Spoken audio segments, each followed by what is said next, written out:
And another topic on politics, far-left streamer Hasan Piker kicking up a hornet's nest of outrage after leading a crowd and singing a song mocking Charlie Kirk over the weekend. Here's how it went.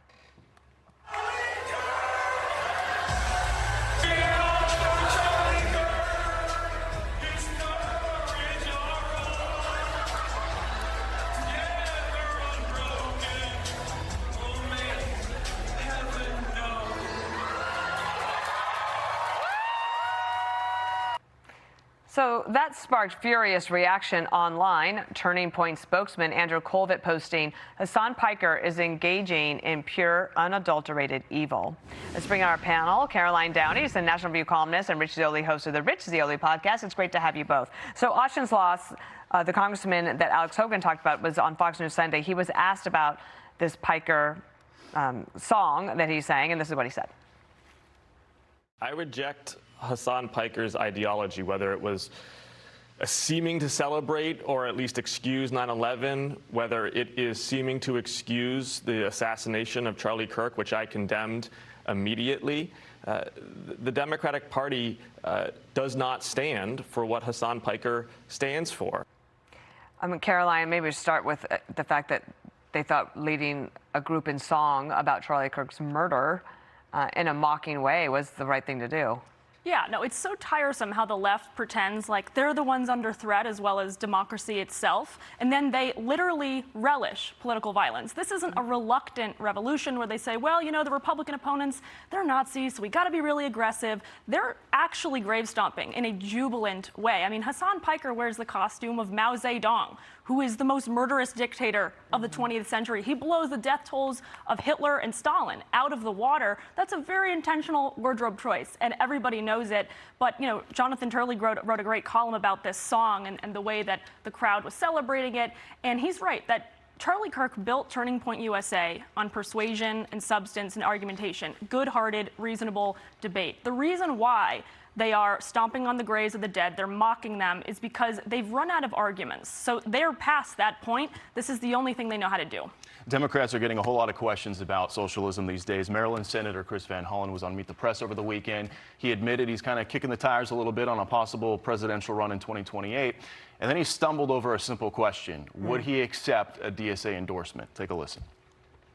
I'm not going to sort of look into all these endorsements. I'm not going to reject an endorsement by certain individuals at the DSA, but I'm certainly not seeking the endorsement from the DSA. This whole debate is an effort by Republicans, as you heard from Senator Scott, to try to reduce, you know, the turnout for Democrats. At the end of the day, what unites Democrats is economic populism, standing up for working people.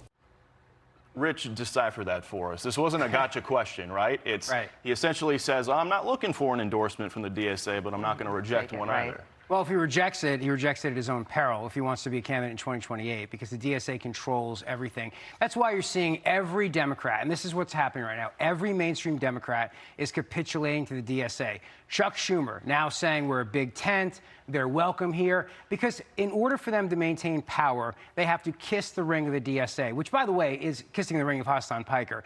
Hasan Piker is not endorsing Republicans, and no Republican wants his endorsement. He's backing Democrats who are winning primaries. So the bottom line is this. If you have ambition for 2028, you better fall in line with the DSA. That means you got to back the billionaire's tax. You better get on board with Medicare for all. And eventually, you're going to have to say, it's a big tent, and we want you in it. Well, that's what Hakeem Jeffries said last Sunday, too. He's like, I don't agree, but you're also welcome. Right. So there was that.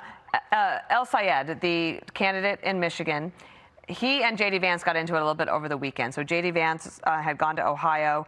He slammed him and then came back. This is what El-Sayed said about Usha Vance. Excuse me, here it is.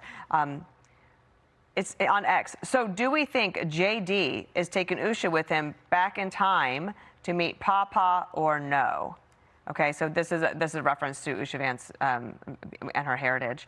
This is what Vance said about El-Sayed on Friday, which led to all this. I'd love to go back in time and tell my papaw that there's a man who claims to stand for working people who says not only should we have Sharia law, but if you criticize it, you're a white supremacist. That's not my papaw's Democrat Party, my friends. El-Sayed had a stream of tweets over the weekends, like his preferred way to communicate. How do you think that's going to go over with Michigan voters? And how wrong is it to bring Usha Vance into it? Oh, I think there's ample fodder in El-Sayed's rhetorical history for Republicans to pounce on. I mean, this is gutter-level politics, this kind of race baiting that he's playing into. He's insulting the wife of the vice president. I mean, I don't think this is going to perform well among the moderates and independents in Michigan. You know, he basically implied that the Midwest is filled with bigots who think like this. That was the implication of the stereotype that he was peddling. And, you know, recent polling suggests that he's actually underperforming right now Benson, who's another Democrat in the state, across every single demographic, including white people, including males, including women, except for Muslims. If he thinks he can ride to victory on that alone, I think he's sadly mistaken. Rich, we'll give the final word to you here. You would think El-Sayed would want to be targeting his opponent, right? Mike Rogers. Yeah. But over the weekend and in recent days, the two people he's been targeting are Usha Vance and Natalie Harp, the president's assistant. Your thought? Yeah, well, I can't wait to see Jesse Waters tear into him tonight. Like, I am, get the popcorn ready. It's going to be great. He's a bad candidate. He has bad strategy. He doesn't want to talk about the issues, because if he talks about the issues, he loses. Remember something, everything he ran on works in a primary to get the nomination. It doesn't play with auto workers in Detroit. It doesn't play with black voters. It doesn't play with anybody who has two brain cells together who realizes how expensive all this is going to be. So, yeah, he wants to spend time on the internet rage tweeting and rage baiting everybody, because that's what he's used to. Remember, this guy came from a world of being a viral sensation. He's never actually had a real job. He's never actually produced anything in life. So that's where he's most comfortable. And if he stays there, that's where he's most safe as a candidate. All right, Rich Zeoli, it's great to see you on a Monday morning. Caroline, thanks for being here to kick us off. We have a lot more to come. As Rich just mentioned, you are going to be able to catch more of Abdul El-Sayed's views when Michigan's Democratic Senate candidate appears tonight on Jesse Waters Primetime. That's at 8 p.m. Eastern right here. Be sure to like and subscribe for all the Fox News latest on YouTube and catch full shows streaming now on Fox One.